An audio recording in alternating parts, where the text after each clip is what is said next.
नमस्कार। बीएड शिक्षकों के ब्रिज कोर्स परीक्षा को ध्यान में रखते हुए हम हिंदी भाषा का अध्ययन कर रहे हैं। हिंदी में अध्याय 10 लेखन का आकलन है। हम इसी टॉपिक को कवर करने का प्रयास कर रहे हैं। इसके पहले की वीडियो में हमने लेखन के आकलन हेतु उपकरण और रणनीतियां क्या हैं इनको समझने का प्रयास किया।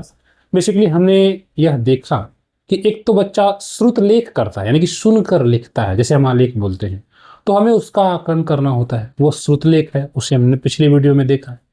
उसके बाद हमने रचनात्मक लेखन जो बच्चे का होता है, या सृजनात्मक लेखन भी आप उसको कहते हैं, उसको समझने का प्रयास किया।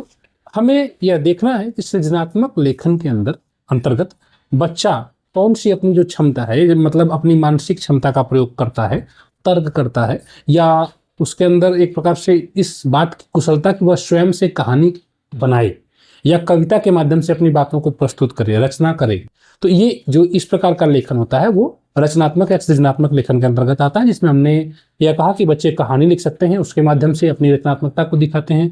जो बच्चों की मौलिकता है, या एक प्रकार से बच्चे के अंदर जो भी किसी विषय पर सोचने विचारने की क्षमता है, उसको शब्दों के माध्यम से, कहानी के माध्यम से बच्चा लिखता है।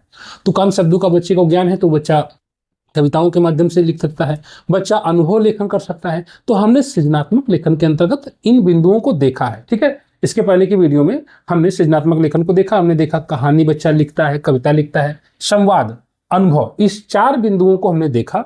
एक शिक्षक के रूप में हम कहानी का, अगर बच्चे ने कहानी लिखा है, हम उसका आकलन कर रहे हैं, तो हम किन बिंदुओं पर ध्यान देंगे, हमने उसको देखा।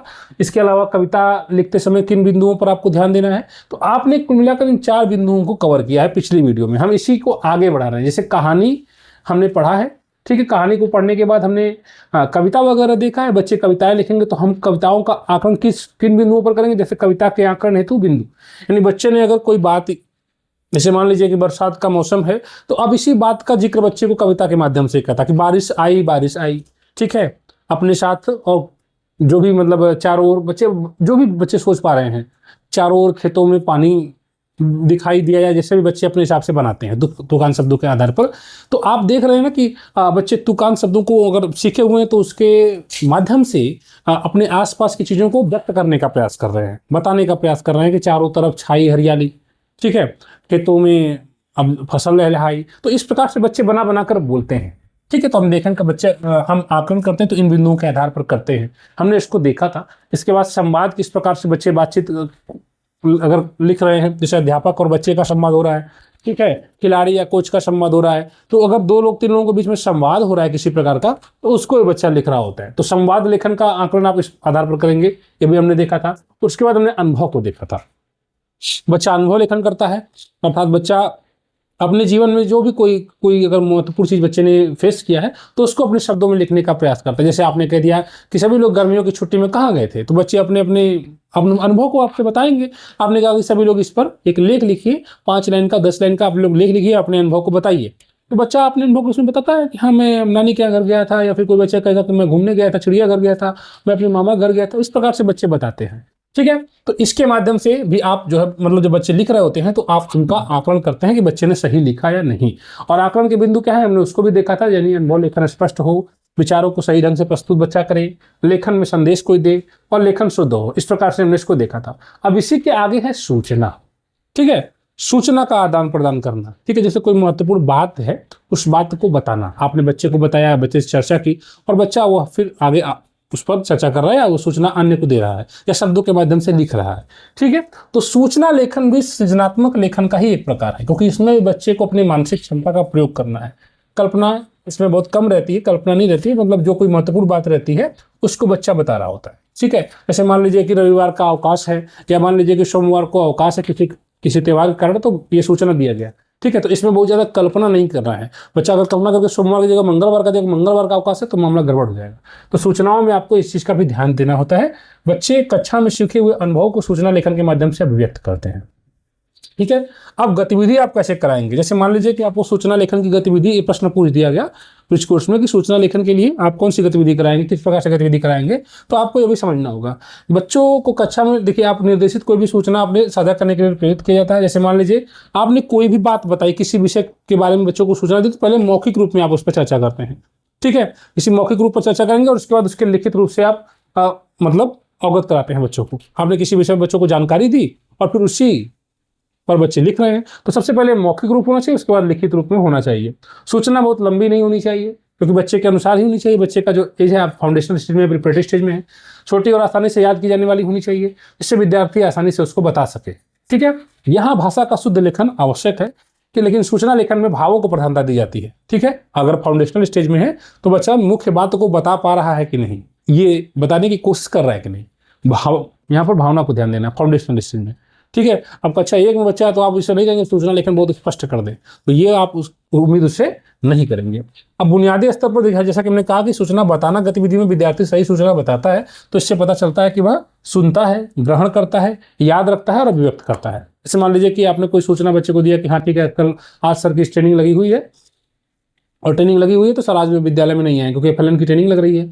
आपने बच्चे को बता दिया कि हाँ अगले 5 दिन तक नहीं आएंगे। ठीक है, और इस प्रकार से बच्चे उस सूचना को अन्य बच्चों से बताते हैं। ठीक है, आदान प्रदान करते हैं। तो उन्होंने मुख्य रूप से आपकी बात को सुना, उसे ग्रहण किया, उस बात को उन्होंने याद रख लिया, अच्छा ठीक है सर जी 5 दिन नहीं आएंगे। अब उसी सूचना को बच्चे आपस में डिस्कशन कर रहे होते हैं, बातचीत कर रहे होते हैं। तो प्रारंभिक अवस्था में बच्चे इसी प्रकार से उस बात को कहने का प्रयास करते हैं। ठीक है, इन्हीं आधारों पर उसका आकलन किया जा सकता है कि बच्चा सही बात को बता पा रहा है कि नहीं। इसके बाद सूचना लिखने का प्रयास सूचना लेखन गतिविधि में कराया जाता है। अब इसमें भी आप देखें कि अगर बच्चा लिख रहा है, प्रिपरेटरी स्टेज में बच्चा है, कक्षा 3, 4, 5 में सूचना लिख रहा है, तो सूचना लेखन स्पष्ट हो, विचारों को व्यवस्थित ढंग से प्रस्तुत करे, विचारों का क्रम होना चाहिए, लेखन का उद्देश्य स्पष्ट होना चाहिए, यानी किस वजह से बच्चे ने किस कारण से लिखा उसको उद्देश्य स्पष्ट हो।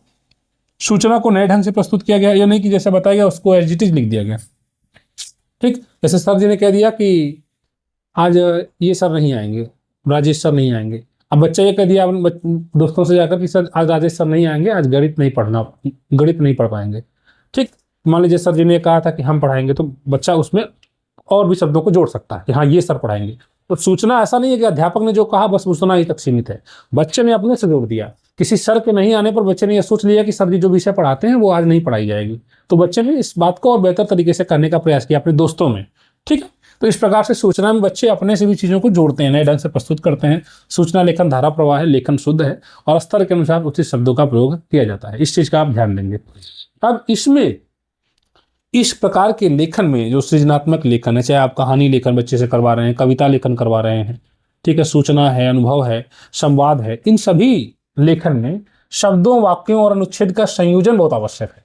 जैसे आप हिंदी मान लीजिए हम पढ़ रहे हैं, तो हम जान रहे हैं कि सबसे पहले कर्ता बोल रहे हैं यानी कि वह, फिर हम बोल रहे हैं खा यानी कि क्रिया, और उसके बाद फिर रहा है, उस फॉर्म को हम बता रहे हैं। तो हमें वाक्य की संरचना पता है कि हाँ हमको सब्जेक्ट कैसे लिखना है, कर्ता कैसे लिखना है, क्रिया कहाँ लिखना है, कर्म कहाँ लिखना है। शब्दों का सही व्यवस्था अगर हम नहीं करेंगे तो हम वाक्य को सही से नहीं बोल पाएंगे।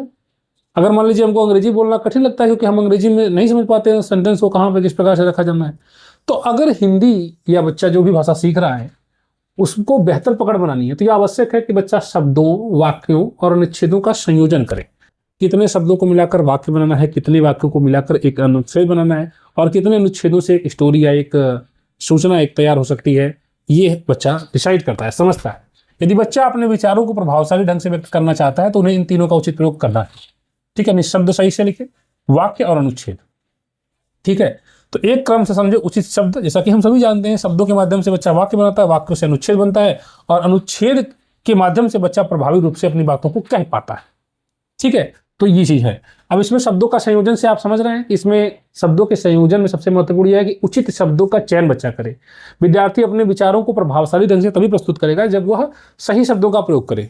ठीक है, और अगर वो शब्दों को सही तरीके से कहीं नहीं पाए, जैसे अब मैं जा रहा हूँ तो बच्चा ये कह रहा है कि मुझे मेरे घर पर आज काम है, मुझे घर जाना है। ठीक है, तो इसको आप बच्चा नहीं कह पा रहा है, नहीं शब्दों से लिख पा रहा है, मुझे काम है, मेरे स्कूल जाना है, काम है, नहीं लिख पा रहा है, तो अपनी बातों को सही से नहीं कर पा रहा है, तो ये नहीं माना जाएगा लेखन। ठीक है, तो इस प्रकार से आप देख रहे होते हैं। जैसे हम लोग मौखिक आकलन कर रहे होते हैं तो अक्सर ये इस पर जोर दिया जाता है बच्चों से, अंग्रेजी में बच्चे बात करें तो बच्चे को कहा जाता है मे आई कम इन सर, तो हमारे बच्चे बोलने में नहीं बोल पाते हैं, तो बच्चे मे आई कम इस प्रकार से बच्चे नहीं बोल पाते हैं, या मे आई गो आउट सर बच्चे नहीं बोल पाते हैं। तो हम देख रहे होते हैं वो तो मौखिक भाषा हो गया, उनको बोलने में कठिन लग रहा है, शब्दों का संयोजन सही से नहीं कर पा रहे हैं, लेकिन धीरे धीरे अनुभव होते होते बच्चे बोलने लगते हैं। उसी प्रकार से हमें ध्यान देना है कि बच्चा अगर वाक्यों को लिख रहा है, शब्दों को लिख रहा है, तो सही तरीके के कदमों को चुने।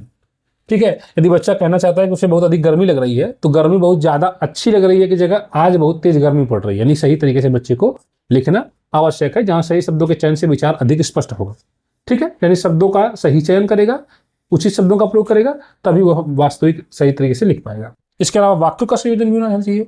वाक्यों के संयोजन में ध्यान रखना चाहिए कि वाक्य एक दूसरे से सुसंगत रूप से जुड़े हुए हों, अर्थात एक वाक्य का संबंध अगले वाक्य से होना चाहिए। इसी प्रकार से हमारे वाक्य होते हैं ना अंग्रेजी में, देयर वाज अ लायन, एक शेर था, ठीक है, वह भूखा था, तो हमने एक शेर की बात की, फिर उसको वही भूखा था। तो हम जब एक वाक्य लिख रहे हैं तो उसके बाद दूसरा वाक्य जब लिख रहे हैं तो पहले वाक्य से जुड़ा हुआ होता है, तो तीसरा वाक्य लिखे होते तो वो दूसरे और पहले वाक्य से कुछ ना कुछ जुड़ा होता है। ठीक है, एक लड़का था, वह जंगल में जा रहा था, कौन जंगल में? वो लड़का जा रहा था। तभी उसने एक शाम देखा, कौन देखा? वही लड़का। कौन कौन लड़का? जो जंगल में जा रहा था। तो इस प्रकार से हम देखते हैं कि वाक्य एक दूसरे से जुड़े हुए हैं। तो वाक्यों के संयोजन में ध्यान रखें कि वाक्य एक दूसरे से सुसंगत रूप से जुड़े हुए हैं, अर्थात एक वाक्य का संबंध अगले वाक्य से होना चाहिए। ठीक है, इसे बहुत लंबा और उलझा हुआ अगर वाक्य लिख दें तो वहां पर बच्चे कंफ्यूज जाएंगे। तो रवि बाजार गया, उसने फल खरीदे, फिर वह घर लौट आया। यहाँ तीनों वाक्य एक दूसरे से जुड़े हुए, अभी हमने इस पर चर्चा की थी। ठीक है, अनुच्छेदों का भी संयोजन उसी प्रकार से होना चाहिए, पहले उचित शब्दों का चयन हो, फिर उनसे वाक्य बनाए जाए और उसके बाद अनुच्छेद का निर्माण होता है। जब एक से अधिक अनुच्छेद लिखे जाते हैं तो भी एक दूसरे से जुड़े होने चाहिए। तो अनुच्छेद भी इसी प्रकार से होता है। ठीक है, कोई भी अनुच्छेद होता है उसमें कोई विशेष आधार होता है, विशेष मतलब एक प्रकार से विचार होता है एक जैसा, तो उसको हम एक अनुच्छेद में लिखते हैं। जब कुछ थोड़ा सा हट कर होता है तो उसको हम अगले पैराग्राफ में लिखते हैं। ठीक है, उसका अनुच्छेद अलग हो जाता है। तो अगर कोई नया विचार आ रहा है उसमें तो उसको हम अगले अनुच्छेद में लिख कर आते हैं। ठीक है, लेकिन सभी एक दूसरे से कहीं कहीं जुड़े हुए होते हैं, यह भी आवश्यक है। ठीक है, जैसे अपना अपना काम है। अब ये आपके मतलब बुक का एक एग्जाम्पल है, सिमरन स्कूल का काम करते करते थक जाती है। तो अब इसमें पहले अनुच्छेद में लिखा गया कि सिमरन बाग में बैठकर स्कूल का काम कर रही है। ये चित्र एनसीईआरटी मतलब पुस्तक में दिया गया है या नहीं उसके, तो हमने उसका एग्जाम्पल लिया कि सिमरन बाग में बैठकर स्कूल का काम कर रही है और पढ़ाई से परेशान होकर अपने विचार व्यक्त करती है। दूसरे अनुच्छेद में वह एक किताब एक तरफ रखकर बाग के दृश्य को देखने लगती है। यानी यहाँ पर अभी देखिए पढ़ाई से संबंधित बात हो रही थी, स्कूल का, अब यहाँ पर बाग के दृश्य को देखती है। तीसरे में क्या करती है? मधुमक्खियों को देखती है, स्वतंत्र रूप से घूमते और उनसे प्रभावित होकर स्वयं में मधुमक्खी बनना चाहती है। ठीक है, तो यहाँ पर आपने देखा तीनों अनुच्छेद अलग अलग विचार प्रस्तुत कर रहे हैं, लेकिन एक दूसरे से जुड़े हुए हैं, है ना सर। तो इस प्रकार से अनुच्छेद संयोजन की दो महत्वपूर्ण विशेषताओं को देखिएगा। अनुच्छेदों का आपसे जुड़ा होना चाहिए और प्रत्येक अनुच्छेद में स्वतंत्र विचार भी हो सकता है। ठीक है, विचारों का संबंध, लेकिन वे एक दूसरे से जुड़े हों, ये ध्यान दीजिएगा। ठीक है, जैसे यहाँ पर बच्चे ने पढ़ने की बात की, यहाँ पर उसने बाग के दृश्य को देखने लगी, फिर अगले मधुमक्खियों जैसा बनने का प्रयास करने लगी वो। ठीक है, इस प्रकार से। तो यह शब्द वाक्य अनुच्छेद का आकलन भी इस प्रकार से होता है। जैसे आप देखिए विद्यार्थी वाक्य निर्माण करते समय उचित शब्दों का प्रयोग करता है कि नहीं करता है, आप इसको आकलन जब करेंगे बच्चे का तो इन्हीं बिंदुओं के आधार पर आप आकलन करेंगे। ठीक है, बच्चे के लेखन का। वाक्यों के निर्माण में सटीक वर्णन का ध्यान रखता है कि नहीं रखता है, अनुच्छेद निर्माण में जुड़ाव और विचारों के में रखता है कि नहीं बच्चा। इस प्रकार से आप इन्हीं बिंदुओं के आधार पर बच्चे के अनुच्छेद लेखन का आकलन करेंगे। ठीक है, अब अगला है सृजनात्मक लेखन। जब बच्चा कर रहा है, नहीं बच्चा कहानी लिख रहा है, कविता लिख रहा है या कोई अनुच्छेद या मतलब सूचना वगैरह लिख रहा है, तो उसमें अलग अलग प्रकार के मार्क्स होते हैं, निशान होते हैं जो हमको लगाने होते हैं, समझने होते हैं। तो यह भी बहुत प्रभावी लेखन मतलब प्रभावी लेखन के लिए बहुत आवश्यक है। ठीक है, तो लेखन कौशल के विकास में महत्वपूर्ण भूमिका विराम चिन्ह भी निभाता है। विराम चिन्ह के माध्यम से बच्चे भाषा की बुनियादी संरचना को समझते हैं कि पूर्ण विराम कहाँ पर है, प्रश्नवाचक निशान कहाँ है। जब बच्चा लिख रहा है तो अगर कोई प्रश्न पूछा गया, संवाद लेखन बच्चा कर रहा है, अध्यापक ने पूछा कि कैसे हो बच्चों, तो वहाँ पर क्वेश्चन मार्क लगेगा, प्रश्नवाचक निशान लगेगा। तो बच्चा अगर प्रभावी लेखन करेगा वहाँ पर तो वो प्रश्नवाचक निशान लगाएगा। अगर उसको निशान की जरूरत जानकारी ही नहीं है तो फिर वो प्रभावी लेखन नहीं कर पाएगा यहाँ पर। ठीक है, तो इसलिए आवश्यक है कि बच्चा कुछ प्रमुख चिन्हों जैसे पूर्ण विराम है, अल्प विराम है, प्रश्नवाचक है, विस्मयादि बोधक चिन्ह है या पुस्तक है, इन चिन्हों को समझे, जरूरत पड़ने पर इनका प्रयोग करे। ठीक है, संवाद लेखन में विराम चिन्ह क्यों महत्वपूर्ण है? तो संवाद लेखन पुस्तक हमने एनसीईआरटी में देखा है कि संवाद लेखन में विराम चिन्हों का प्रयोग विद्यार्थी की समझ को प्रदर्शित करता है ना। कि अगर कहीं विराम चिन्ह पूर्ण विराम लगा दिया गया तो वहाँ पर बच्चा रुक रहा है, हल्का सा कोमा लगाया तो थोड़ा कम रुकेगा।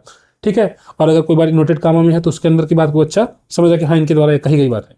तो कहीं ना कहीं विराम चिन्हों का प्रयोग विद्यार्थी की समझ को प्रदर्शित करता है कि बच्चा समझ रहा है कि नहीं। कुछ बच्चे हैं एक शुरू से लेकर अंत तक पूरा एकदम एक ही बार पढ़ के खत्म कर देते हैं, तो अध्यापक देखते हैं, अध्यापक उससे कहते हैं कि ये सही तरीका नहीं है, आप अगर पूर्ण विराम देख रहे हैं तो वहाँ पर रुकिए थोड़ा सा, और प्रभावी तरीके से अध्यापक उस बच्चे को बता रहे होते हैं। तो बहुत से बच्चे इस प्रकार से पढ़ते हैं, उसी प्रकार से लिखने में भी होता है। सही विराम चिन्हों के प्रयोग से पात्रों के भावों को अच्छी तरह समझने में सहायता मिलती है। अर्थात विराम चिन्ह केवल लिखने के नियम नहीं बल्कि वे लिखे हुए संवाद के भाव को समझने में भी सहायता करते हैं। ठीक है, एक शिक्षक के रूप में आप बच्चों को विराम चिन्ह सिखाने के लिए कौन सी गतिविधियां कर सकते हैं? दो यहाँ पर लिखी गई हैं। विराम चिन्हों की पहचान करवाएं, बच्चों से अलग अलग विराम चिन्हों के पहचानने का अभ्यास कराएं, आप कौन सा चिन्ह कहाँ पर निशान वगैरह लगवाएं, उचित स्थान पर विराम चिन्ह लगवाएं, यानी कहानी संवाद जहाँ पर भी आवश्यक हो आप उचित विराम चिन्ह का बच्चों से अभ्यास करवाएं। ठीक है, कहानी लिखवाएं, हाँ यहाँ पर पूर्ण विराम, आप आलेख बोल रहे हो तो आप बोले कि यहाँ पूर्ण विराम लगाओ। ठीक है, इस प्रकार से विराम चिन्हों के आकलन हेतु विद्यार्थी विराम चिन्हों को पहचानता है। सबसे पहले आप देखिए कि विराम चिन्हों को पहचानता है कि नहीं और सही विराम चिन्ह लगाता है कि नहीं। यहाँ पे जहाँ पर विराम लगाना है, जहाँ प्रश्नवाचक चिन्ह लगाना है तो लगा रहा है कि नहीं। ठीक, अब पता चला कहीं लगाना है पूर्णविराम बचा कर दिया प्रश्नवाचक, तो बात गलत हो गई। संवाद लेखन में उचित स्थान में विराम चिन्हों का प्रयोग कर रहा है, कहानी लेखन है या कविता लेखन है उस सही विराम चिन्हों का प्रयोग कर रहा है कि नहीं, दैनिक जीवन में प्रयोग होने वाले वाक्यों के लेखन में उचित स्थान में विराम चिन्हों का प्रयोग कर रहा है कि नहीं, और इसी के आधार पर बच्चे को आप रेटिंग वगैरह स्किल के आधार पर बच्चे का आकलन कर रहे होते हैं। इस प्रकार से आपने इस टॉपिक को यहाँ पर जो है कवर कर लिया। ठीक है, तो आकलन के महत्वपूर्ण जो तकनीक थी आपने इसको कवर कर लिया है अध्याय 10 में। हम अगली वीडियो में इस अगले विषय पर चर्चा करेंगे इसी चैप्टर के अंतर्गत।